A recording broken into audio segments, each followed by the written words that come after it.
Голем интерес за конкурсот на Филолошкиот факултет при УГД.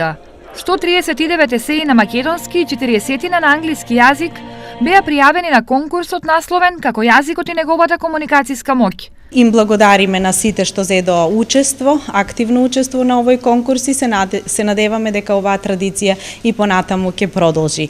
Ова е доказ дека Филолошкиот факултет го негува својот мајчин јазик, како мајчиниот, така и останатите странски јазици кои се изучуваат на оваа високообразовна институција и ќе продолжи со тој интензитет и понатаму. Целта на овој конкурс е да се поттикне креативноста на средношколците. Радува па фактот дека и тие што се малкуте што се запишуваат на катедрата за македонски јазик и книжевност се трудат да и сваќаат дека всушност изучувањето на мајчиниот јазик, како што јас умеам да им кажувам често, е сличен на изучувањето на странскиот јазик, бидејќи граматиката, колку и да мислиме дека го знаеме мајчиниот јазик, сепак треба да се учи школски. Овој конкурс беше организиран по повод 10 годишнината од формирањето на Филолошкиот факултет при УГД.